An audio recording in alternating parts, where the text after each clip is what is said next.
За өнөөдөр энэ 600 гаруй манай нийслэлийн 6 дүүргийн хэсгийн ахлагч нар болон орон тооны бас ажилтнууд энд сургалт зөвлөгөөнд хамрагдаж байна. За энд болохоор хас банк болон төрийн банк, холбооны банкны ногоон зээлүүдийг танилцуулах үйл ажиллагаа. За мөн цэвэр технологи, ногоон технологи, цахилгаан халаалтанд холбох болон дулаалгын хэрэгслүүд гэх мэтчлэнгийн техник технологийн танилцуулгуудыг хамт явуулж байгаа. За бид нар энэ 19 оны 10 сард нэгдсэн үндэсний байгууллагын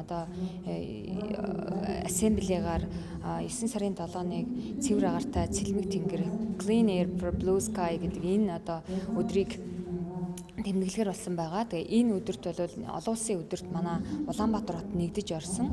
Ингээд 9 сарын 7-оос эхлээд бид нар бүх нийтлэг үйлчилгээний төвүүд буюу Мишель, Дүнжин гарав, Драгон болон Баянгол, Баян шууны дэд төвүүд дээр бид ногоон зээлийн үйлчилгээнүүдийг, бүтээгдэхүүнүүдийг сурталчлах, за мөн энэ халаалт дулаалгын хэрэгслүүдийг сурчлах ийм ажлуудыг гэр оролцоохоо иргэдэд зориулж ингэж явуулж байгаа. Тэгээ өнөөдрийн энэ үйл ажиллагааны гол зорилго бол хамгийн гол нь энэ ногоон зээлийн бүтээгдэхүүнийг тийм ээ ямар шалгууртай байдгийг, ямар нөхцөл шаарддагыг, иргэдэд ямар бүтээгдэхүүнүүд бид нар нийлүүлж болохоор байгаа юм бэ гэдгийг хэсгийн ахлагч нартаа, энэ орон тооны бас байцаагч нартаа мэдлэг олгох, сургах ийм боломжтой. Ингэснээр иргэдийн болон банкны хоорондын уялдаа холбоо сайжирч энэ бүтээгдэхүүнээ үзүүлэх ийм боломжтой байгаа. Тэгээд хорон дарга нар болон хэсгийн ахлагч нар тавьсан хүсэлтийн дагуу өнөөдөр үйл ажиллагаа явуулж байгаа. Яагаад гэвэл бид ногоон зээл хаана ямар бүтээгдэхүүн байгааг мэдэхгүй, иргэдэд сурталчилж чадахгүй байна. Тийм учраас бид нар сургалт явуулаач гэдэг ингэсэн учраас энэ хүсэлтийн дагуу бид өнөөдөр энэ 600 гаруй ажилтнуудад хэсгийн ахлагч нартай энэ хөл сургалтыг явуулж бүх гарын авалгаар хангаж байгаа. Тэгэхээр агаарын бохирдлыг гэдэг бол зөвхөн бид нар түүхийн үрсний гэдэг юм уу, энэ утааны асуудлыг ярих биш, яг үүнийг нөхцөлдүүлж байгаа хөрсний бохирдлоо, ногоон байгууламжаа ингээд цогцоор нь ярих ийм шаардлагатай байгаа. Тэгээ хамгийн гол нь иргэд маань энэ мэдлэг мэдээлэл дутуугаасаа энэ сайхан сүүлийн үед гарсан шинэ техник технологиос бас хоцорж байна. Энэ ногоон зээлийн боломжтой энэ бүтээгдэхүүнээс хоцорж байна.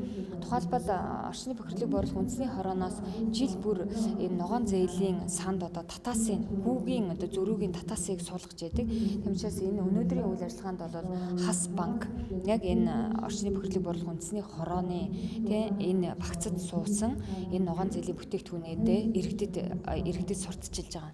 За мөн түүнчлэн сая миний хэлсэн тэр нийтлэг үйлчилгээний төвүүд дээр яг энэ банкуд зээлийн эдийн засагч нарын суугаад ингээд иргэдэд бүтээгдэхүүнээ танилцуулаад байж байгаа. Тэгэхээр 10 сарын 7-ны хүртэл манай иргэд нийслэлчүүд маань яг энэ нийтлэг үйлчилгээний төвүүд дээр очиод за мэдээллийн инновацийн 6 төв байгуулсан байгаа шүү дээ. Энэ мэдээллийн инновацийн төвүүд дээр очиод ямар банкны хөнгөлөлтэй ногоон зээлийн бүтээгдэхүүнүүд байна. Тэндээс маш бага хөнгөлөлтөөр шалгуураар хажууд нь 20 гаруй компаниуд ингээд техник технологийнхоо бүтээгдэхүүнээ сурталчилж ажиллаж байгаа. Тийм учраас тэр бүтээгдэхүүнээ бас нэг дороос аваад нэг үйлчилгээг аваад явах боломжтой. Үйлчлийн бэлтгэл явагдаж байгаа учраас стандартын 100-аа бас солих, битэмжлэг шалгах шаардлагатай.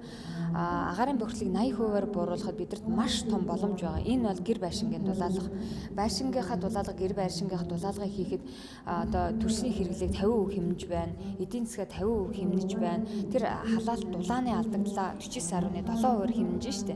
Тийм болохоор зөвхөн энэ цахилгаанд холбох гэхгүйгээр энэ түүхийн үрсний хэрэглээг багасгах гэхгүйгээр эрчим хүчний хэмнэлтэд бий болгоход бид нар бас 80% хүрэхэд ойрхон байна.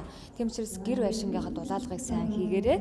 Тэр нийтлэг үйлчилгээний төвүүд нэг цэгийн үйлчилгээн дээр очиж нэг дороос бүх бүтээгдэхүүнтэйгээ танилцаж үйлчлүүлээрэй гэж нийслэлчүүдэд бас уриалмаар байна. Сайн байцгаана уу? Та бүхэндээ өдрийн мэдээг хүргэе. Банк хамтран зохиолж байгуулж буй ногоон зээлийн үйлчилгээг болон байгаль орчин аял жуулчлалын яамд танилцуулж цааш иргэдэд хүргэх зорилттой.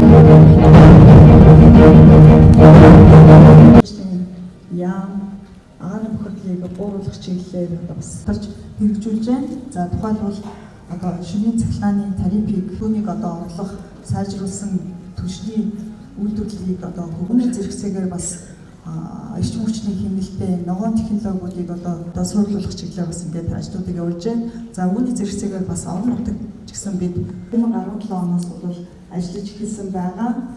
За энэ түүнд хүүгийн хөнгөлөлт олгох ажлыг бол ингэж хөргөж одоо иргэдийн оролцоог дэмжиж тэдний хувь нэмрийг оруулах чиглэлээр за стандартын шаардлага хангасан ариун цэврийн байгууламж буюу ингэж хөнгөлөлтөө зээл олгож байгаа. Тэгэхээр яамны зүгээс бол сайдын багцаас энэ ногоо болох шийдлийг дэмжих чиглэлээр бас илүү бизнесийн зээлийг энэ жилээс бас ингэж олгож ирсэн байгаа. Тэгэхээр технологи, цэвэр технологийн одоо шийдэл, техник технологийн шийдлүүдийг танилцуулах ийм хүсэлт гаргасны дагуу өнөөдрийн энэ одоо